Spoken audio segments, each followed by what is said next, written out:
ಮೈತ್ರಿಯಾಗಲಿದೆಯಾ TVK Congress? Rahul Vijay ಪರ tweet ಮಾಡಿದ್ದೇಕೆ? Congress ನಾಯಕ ರಾಹುಲ್ ಗಾಂಧಿ ನಟ ವಿಜಯ್ ಅಭಿನಯದ ಜನನಾಯಕನ್ ಚಿತ್ರದ ಪರವಾಗಿ ಮಂಗಳವಾರ ಮಾಡಿದ ಟ್ವೀಟ್ ಬಹಳ ಕುತೂಹಲ ಮೂಡಿಸಿದೆ. ತಮಿಳುನಾಡಿನ ರಾಜಕೀಯದಲ್ಲಿ ಹೊಸ ಸಂಚಲನ ಸೃಷ್ಟಿಸಿದೆ.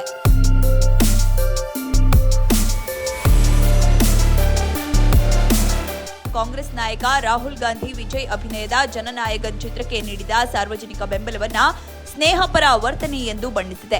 ಆದರೆ ತಮಿಳುನಾಡು ಕಾಂಗ್ರೆಸ್ ಗಾಂಧಿಯವರ ಹೇಳಿಕೆಗಳು ಕೇಂದ್ರ ಚಲನಚಿತ್ರ ಪ್ರಮಾಣೀಕರಣ ಮಂಡಳಿ ಪ್ರಜಾಪ್ರಭುತ್ವ ವಿರೋಧಿ ವಿಧಾನಗಳು ಎಂದು ಕರೆದಿದೆ. ಹಾಗೆಯೇ ಯಾವುದೇ ರಾಜಕೀಯ ಅಥವಾ ಚುನಾವಣಾ ಉದ್ದೇಶವಿಲ್ಲ ಎಂದು ತಮಿಳುನಾಡು ಕಾಂಗ್ರೆಸ್ ಮುಖಂಡರು ಹೇಳಿದ್ದಾರೆ.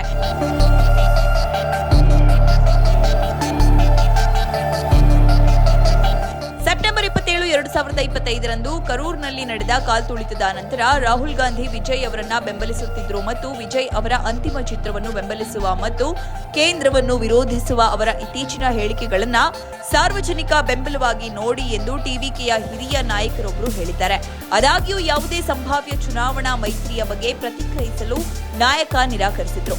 ಅಂತಹ ನಿರ್ಧಾರಗಳು ಸಂಪೂರ್ಣವಾಗಿ ಪಕ್ಷದ ಮುಖ್ಯಸ್ಥರ ಮೇಲೆ ಅವಲಂಬಿತವಾಗಿರುತ್ತದೆ ಎಂದು ಒತ್ತಿ ಹೇಳಿದರು. ಈ ಮಧ್ಯೆ ತಮಿಳುನಾಡು ಕಾಂಗ್ರೆಸ್ ಸಮಿತಿಯು ಗಾಂಧಿಯವರ ಹೇಳಿಕೆಗೂ ತಮಿಳುನಾಡು ರಾಜಕೀಯಕ್ಕೂ ಯಾವುದೇ ಸಂಬಂಧವಿಲ್ಲ ಎಂದು ಹೇಳಿದೆ.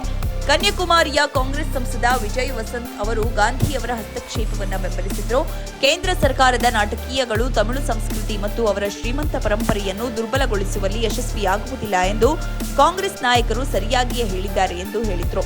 ನಾವು ಜನನಾಯಕನ್ ಮತ್ತು ನಮ್ಮ ಜನರೊಂದಿಗೆ ದೃಢವಾಗಿ ನಿಲ್ಲುತ್ತೇವೆ. ನಿರಂಕುಶಾಧಿಕಾರಿ ಮತ್ತು ಬೆದರಿಕೆಯ ಪ್ರಯತ್ನಗಳಿಗೆ ಇಲ್ಲಿ ಸ್ಥಾನವಿಲ್ಲ ಮತ್ತು ಅವು ನಮ್ಮೊಂದಿಗೆ ಎಂದಿಗೂ ಕೆಲಸ ಮಾಡುವುದಿಲ್ಲ ಎಂದು ಅವರು ಹೇಳಿದರು. ಈ ಬೆಳವಣಿಗೆಗಳಿಗೆ ಪ್ರತಿಕ್ರಿಯಿಸಿದ ಟಿವಿಕೆ ಜಂಟಿ ಪ್ರಧಾನ ಕಾರ್ಯದರ್ಶಿ ಸಿಟಿಆರ್ ನಿರ್ಮಲ್ ಕುಮಾರ್ ಬಿಜೆಪಿಯನ್ನು ತನ್ನ ಸೈದ್ಧಾಂತಿಕ ಶತ್ರು ಎಂದು ನೋಡುವ ತಮ್ಮ ಪಕ್ಷದ ನಿಲುವಿನಲ್ಲಿ ಯಾವುದೇ ಬದಲಾವಣೆ ಇಲ್ಲ ಎಂದು ಹೇಳಿದರು. 2026ರ ವಿಧಾನಸಭಾ ಚುನಾವಣೆಗೆ ಮುಂಚಿತವಾಗಿ ಕಾಂಗ್ರೆಸ್ ಚುನಾವಣಾ ಒಪ್ಪಂದಕ್ಕೆ ಹತ್ತಿರವಾಗುತ್ತಿದೆಯೇ ಎಂದು ಕೇಳಿದಾಗ ಮೈತ್ರಿಕೂಟದ ಬಗ್ಗೆ ನಿರ್ಧಾರ ತೆಗೆದುಕೊಳ್ಳುವುದು ನಮ್ಮ ನಾಯಕರ ಜವಾಬ್ದಾರಿ ಎಂದು ಹೇಳಿದರು. ಜನನಾಯಕನ್ ಬಿಡುಗಡೆಯಾಗಲಿ. ತಮಿಳು ಜನರು, ತಮಿಳು ಕಲಾವಿದರು, ತಂತ್ರಜ್ಞರು ಮತ್ತು ದೇಶಾದ್ಯಂತ ಜನರು ದಳಪತಿ ವಿಜಯ್ ಅವರ ಕೊನೆಯ ಚಿತ್ರವನ್ನು ಯಾವುದೇ ಅಡೆತಡೆ ಇಲ್ಲದೆ ಶಾಂತಿಯುತವಾಗಿ ವೀಕ್ಷಿಸಲಿ ಬಯಸುತ್ತಾರೆ ಎಂದು ಹೇಳಿದರು. ಜನವರಿ 9ರಂದು ಮದ್ರಾಸ್ ಹೈಕೋರ್ಟ್ ನೀಡಿದ್ದ ಮಧ್ಯಂತರ ಆದೇಶವನ್ನು ಪ್ರಶ್ನಿಸಿ ಚಿತ್ರದ ನಿರ್ಮಾಪಕ ಕೆವಿಎನ್ ಪ್ರೊಡಕ್ಷನ್ಸ್ ಸುಪ್ರೀಂ ಕೋರ್ಟ್ ಮೆಟ್ಟಿಲೇರಿದ್ದು ಸಿಬಿಎಫ್ಸಿ ಅನುಮತಿ ನೀಡುವಂತೆ ಏಕಸದಸ್ಯ ಪೀಠ ನೀಡಿದ್ದ ಆದೇಶವನ್ನು ಅದು ತಡೆಹಿಡಿದಿದೆ.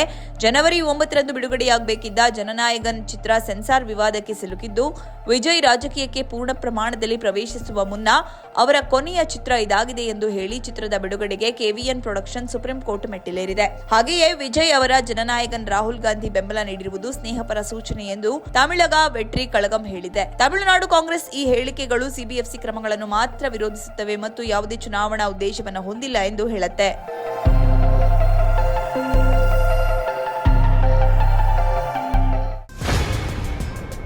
ನೋ ಉತ್ಪ್ರೇಕ್ಷೆ, ನೋ ಊಹಾಪೋಹ. ತಾಜಾ ಸುದ್ದಿ, ನಿಖರ ಮಾಹಿತಿಗೆ ಬ್ರೌಸ್ ಮಾಡಿ ವಿಜಯವಾಣಿ.net. QR ಕೋಡ್ ಸ್ಕ್ಯಾನ್ ಮಾಡಿ ಆಪ್ ಡೌನ್ಲೋಡ್ ಮಾಡಿಕೊಳ್ಳಿ.